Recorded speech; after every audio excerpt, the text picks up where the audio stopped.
All right, so today we're diving deep into ancient Chinese history again. Always a good time. Oh, yeah, definitely.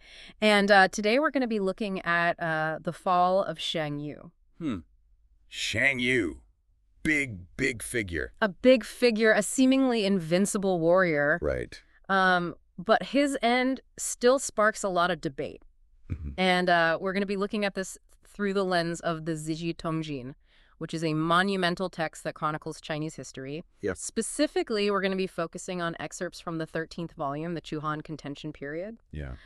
So just to set the scene for our listeners, this is a time of epic battles, political maneuvering, Right. lots of cutthroat decisions. Yeah, many of those. It's going to be interesting to see what our listeners would have done if they were in these people's shoes. Exactly. So we're picking up the story after that initial truce between Liu Bang and Xiang Yu. They've agreed to divide the land. And it's supposed to be the end of the conflict, right? Right. But it's a very tense moment, and Liu Bang's getting a lot of conflicting advice from his advisors. Yeah, because you have Zhang Liang and Chen Ping warning him about Xiang Yu's true nature. Right. And they use this really great analogy of a tiger. Oh, yeah, I love that analogy. You can't just let a tiger roam free, Right. Expecting it not to attack. Right. So they're saying, look, you need to strike first before Xiang Yu has a chance to regroup, and then, inevitably, betray you. Right. But initially, Liu Bang hesitates. Yeah. Doesn't he? He's worried about breaking the covenant he made with Xiang Yu. No. He's concerned about appearing dishonorable. Yeah, you could just imagine the pressure. Oh, yeah. Trying to balance your own survival against the societal expectations of, oaths and honor. Honor and oaths, yeah. So how common were covenants in this era? So they were very common, but to understand Liu Bang's predicament, you have to understand the context of these covenants. Okay. There were very specific situations where breaking a covenant would be unthinkable. Okay. For example, if it was made under a divine oath, or if breaking it would cause irreparable damage to your reputation. So in this case, with Xiang Yu. Well, this is where things get interesting, because the power dynamics were just so volatile. Right. And we already know that Xiang Yu, he's ruthless. Yeah. And I mean, he's shown that time and time again. Yeah.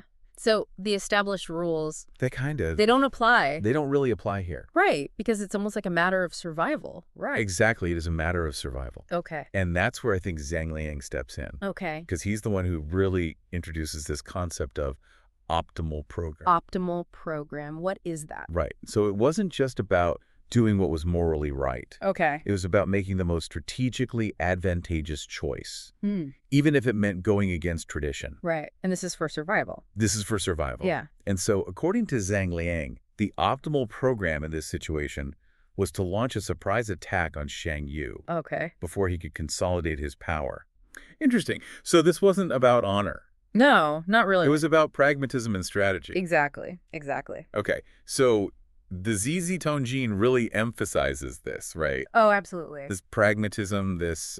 It really highlights the fact that Liu Bang was willing to adapt. Yeah. To prioritize survival and ultimate victory. Okay. Over, maybe empty gestures of honor. I mean, it's interesting to see how, even though there was this covenant... Right.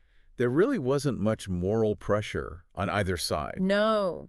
To uphold it, right. Especially with the stakes being so high. Yeah. I mean, and plus, we also have to think about the other vassals. The vassals. They were pretty much powerless at this point, right? Oh, yeah. It didn't affect the ultimate decision? No, but their opinions were pretty much irrelevant. They were irrelevant. It really was like survival of the fittest. And, power trumped morality. So Liu Bang, convinced by Zhang Liang's arguments, decides to launch a surprise attack on the retreating Shu army. He's expecting his allies, Han Xin and Peng Yu, to join the fight. Right. But here's where things get interesting. Okay. They don't show up. What? Can you imagine the chaos? Oh, I can only imagine. In the battlefield? Yeah.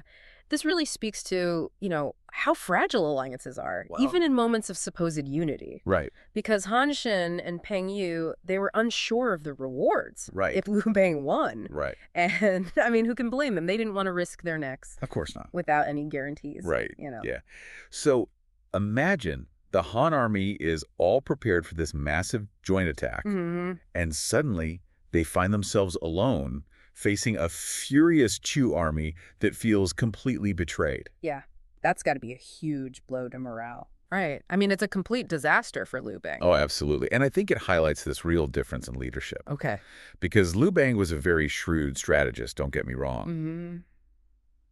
But he sometimes underestimated the self-serving nature of those around him. Right. I see. And this cost him dearly. Yeah.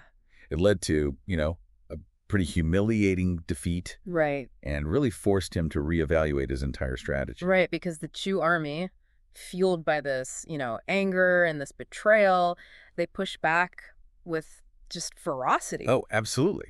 They were furious. Yeah. And they had every right to be. And Liu Bang's carefully laid plans, they're just crumbling. Yeah. And he turns to Zhang Liang completely bewildered, and he's like, why didn't they follow my order? Right, right. And it's almost like a wake-up call. Yeah. Because Zhang Liang's response is basically saying they need more than just orders. Okay. They need a reason to be loyal, a reason to fight for you. Okay. And what is that reason? Well, it boils down to power and self-interest. Zhang Liang suggests a very simple solution. Okay. Offer Han Xin and Peng Yu land and titles in exchange for their loyalty. Ah, so classic real politics. Classic real politics. Okay, secure those alliances. Secure the alliances through promises of power and wealth. I love how this period of history just gives us all these timeless lessons I know. in leadership and strategy. It makes you think Yeah. about the decisions that we make in our own lives. Right. And the compromises, the alliances we forge. So while Liu Bang is scrambling to regroup, things are heating up on another front. Oh. Because his general, Liu Jia, launches a campaign in the south and lays siege to Shaochen. Shaochen. Yeah. Yeah. And this wasn't just any city. No, definitely not just any state. I mean, this held a lot of strategic value. It did. It had been the capital of the Chu state. Wow. And now it was this key stronghold for Xiang Yu. So capturing it would be a major blow to Xiang Yu. Both his forces and morale. To both, yes. Okay. It's interesting how certain locations, like Shaochen, keep popping up throughout history at these crucial moments. Like it was even where Lin Po ended up after he defected. Right. It makes you wonder if maybe the location itself has some kind of significance. Perhaps. Or maybe it's just a historical coincidence. Yeah. But what's really fascinating is that while Liu Ji is busy besieging Shaochen, there's another plot unfolding. Oh. This one's going to have some far-reaching consequences for both Liu Bang and Xiang Yu. All right. Well, let's dive into that in part 2. Sounds good. All right. So we'll be back with the story of Zhu Yin. He is Xiang Yu's grand secretary. Right. He's the one that Chen Ping identified as one of the few, truly capable people on Xiang Yu's side. And we're about to witness this epic showdown. Yeah, the Battle of Gaixia. The Battle of Gaixia. This is it. This is what decides the fate of the empire. And it is a clash of, well, the Zizhi Tongjian gives a very concise overview. Right, very concise. But the Shiji really brings this confrontation to life. Oh, yeah. And it was huge. It was a massive battle. Oh, yeah. I mean, think David and Goliath, but with thousands of soldiers. Yeah. So how many men did Xiang Yu have? Oh, about 100,000. That's a lot. It is a lot. Oh, they were facing a Han army of at least 600,000. So 6 times larger. Yeah, at least 6 times larger. How could they possibly win? It's, it really shows Xiang Yu's military genius that he even considered it. Right. But the odds were stacked against him, big time. Yeah. And it wasn't just the numbers, right? Right. It was the Han formation. Okay. I mean, it was a masterpiece of tactical brilliance. Okay. Orchestrated by Han Xin. Ah, Han Xin. Yeah. Remember him. He just pledged his loyalty to Liu Bang. He did. He did. Okay, so what was so special about their formation? Okay, so imagine this, right? Okay. You have Han Xin right at the center. Okay. With 300,000 men. Okay. Ready to take the brunt of that Shu attack. Okay. Then, on his left flank, you've got General Kong. General Kong. A descendant of Confucius himself. Wow! A descendant of Confucius leading troops into battle. I know, right? It's not something you hear every day. It's not. Okay. And on the right flank? On the right flank, you've got General Chen, each of them commanding formidable forces. Okay, so they've got a lot of faith in Confucius's descendants' military ability. They did. And the brilliance doesn't stop there. Okay. They weren't just lined up in a single wave. Okay. The Han army was arranged in 3 lines. 3 lines. What was the purpose of that? Each with its own specific purpose. Okay. So you have Han Xin at the front, forming that first line of defense. Okay. Behind him, commanding the second line, was Liu Bang himself. Liu Bang himself. Ready to reinforce Han Xin. So even if Xiang Yu managed to break through that first line, bam, there's Liu Bang. Right there. Fresh troops, ready to push back. So a multi-layered defense system? Exactly. So who is in the third line? The third line was commanded by Zhu Bo, a veteran general. Mm-hmm. And then we have a little bit of a mystery. Okay. General Chai Wu. General Chai Wu. Now, some historians believe he might actually be the same person as Marquis Gangwu. Wait, they might be the same person. There might be. We don't know for sure. Okay. This is so interesting. I know, history's so intricate. Yeah. It really is like a puzzle with some missing pieces. Exactly. You wonder how many other hidden connections and stories are buried within these accounts. All the time. And it reminds us that historical research, it never stops. That's ongoing. There are always new insights and interpretations. Yeah. But back to the battle itself. Okay. So Han Xin's forces initially engage, but then seemingly out of nowhere, they retreat. They retreat? Yeah, they retreat. Was this like a setback? Well, the Shiji doesn't really tell us if it was a deliberate tactic or a forced withdrawal. Okay. So historians have been debating this for centuries. Oh, wow. Some think it was a cunning maneuver by Han Xin. Oh, a way to lure the enemy in? Lure them in, exactly. And then, bam, spring the trap. Exactly. I mean, it would make sense. It would. Han Xin was known for his, brilliant strategies. Oh, yeah. Unconventional. Unconventional. But brilliant. Yeah. So while they're busy pursuing Han Xin, Generals Kong and Chen, he sees the opportunity. They do. They launch these flanking attacks. A pincer movement. Yes. They're surrounded. Basically. So this was all coordinated? It was. It was designed to overwhelm Xiang Yu's army from multiple directions. Wow. And then what?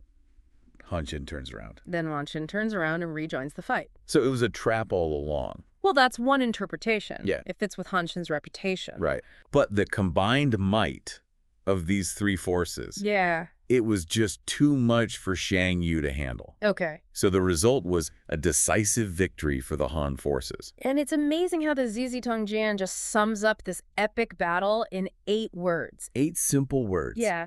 The battle with the Han army was not won in BB. Yeah. Sima Guang, very concise writing style. Yeah, it's very understated. It is. But I feel like those 8 words, they capture the essence of the defeat. They do.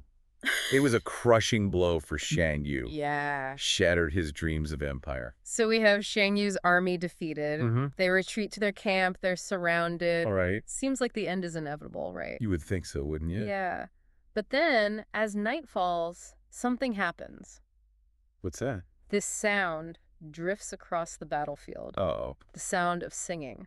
The famous Chu songs on all sides. Yeah. Such a pivotal moment. It is. In this story. And one that has been interpreted in so many ways. So many ways. What do you think about it? Oh, it's powerful, right? It is. And it stuns Xiang Yu. Right. Because he hears these songs, they're in his native Chu dialect. Right. And he can't believe that even his own people have turned against him. It breaks his spirit. Yeah, and he asks, has the Han army occupied all the Chu land? Yeah. I mean, he's heartbroken. He is. So was this singing, was it a tactic? Ah, good question. Or was it a spontaneous thing? Right. Was it deliberate psychological warfare? Yeah. Or was it a genuine outpouring of loyalty from, Chu people who were now part of the Han ranks? It's a really good question because the later accounts, especially from the plays written during the Ming Dynasty, they portray it as this cunning plan. Like a Han Xin plan. Yeah, like a Han Xin or Zhang Liang. Right. That they exploited Xiang Yu's emotional attachment to his homeland. Right. But if we stick to the primary sources, the Zizhi Tongjian and the Shiji, it's not clear. It's not entirely clear if it was intentional or not. But we do know that it impacted him. It impacted him greatly. It did. It breaks his spirit. And he spends the night drinking, singing this generous song of sorrow. Yeah, lamenting his fate. Right. And this apparent betrayal. And this is where we encounter Yuji. Yuji, beloved concubine. Beloved concubine. One of the most romanticized figures in Chinese history. Yeah. And so what does the Shiji say about her role? So the Shiji just mentions her singing with Xiang Yu. Okay. Sharing in his grief. But it doesn't mention the farewell my concubine. Right. We don't get that farewell my concubine scene that we usually associate with her story. Right. Where she composes this poem Right. echoing his lament and then takes her own life. Right, to avoid capture and humiliation. Right. So where does that come from? So that's in later texts, Okay. like Liu Jia's Yingchuan Chengfu.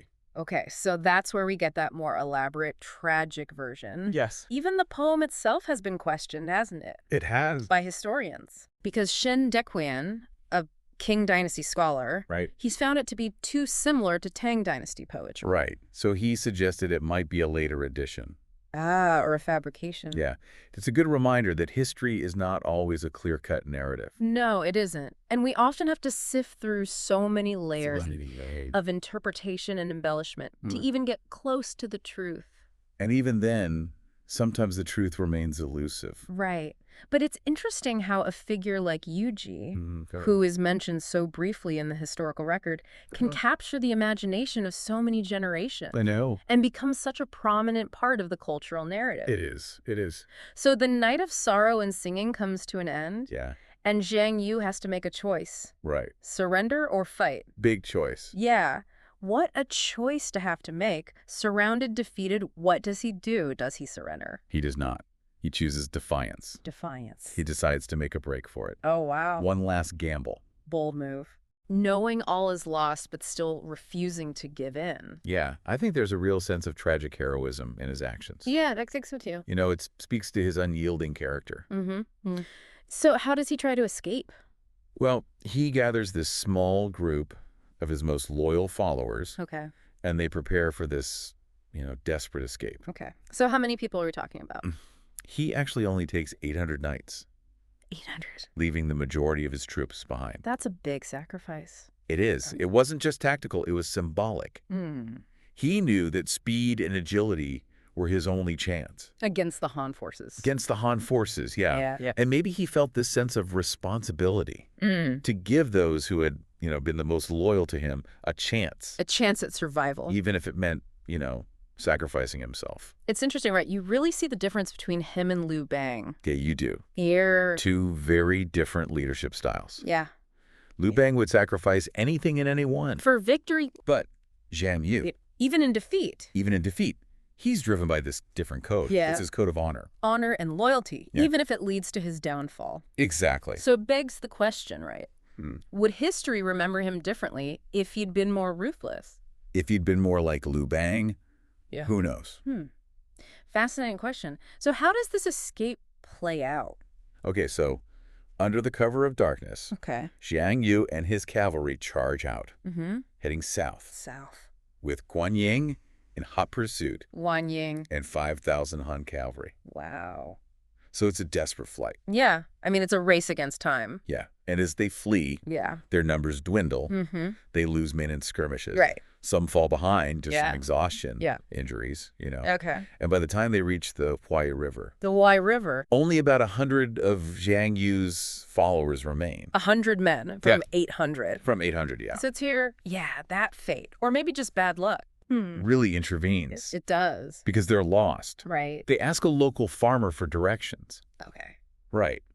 They're just hoping to find a safe passage. Makes sense. But the farmer, either intentionally or unintentionally, is in the wrong direction, leading them straight into a swamp. Wow. Can you imagine your last hope? I know. Slipping away because of this misunderstanding. Yeah.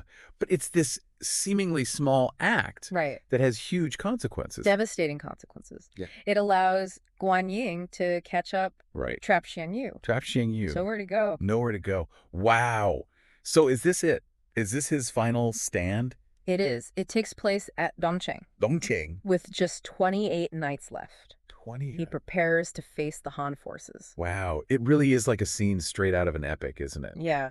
Larger-than-life figure. Yeah. Facing his doom. But unwavering courage. Yeah.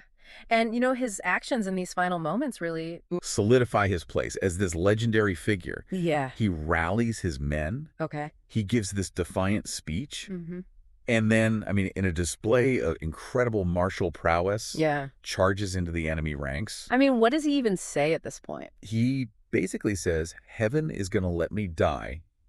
It is not the crime of fighting. It's powerful. He's blaming fate, not himself, for his downfall. Right. It's almost like he's challenging fate. He is. Isn't he? Yeah. He's refusing to accept defeat. He is. And then he divides his men into 4 groups, each facing a different direction. And charges into the Han forces. He does. He wants to show his men, and maybe even himself, that he still possesses that strength and skill. That he was known for. Yeah, exactly. So he's going out in a blaze of glory. Yeah. One last act of defiance. It is. And the Shiji says, he fights like a man possessed.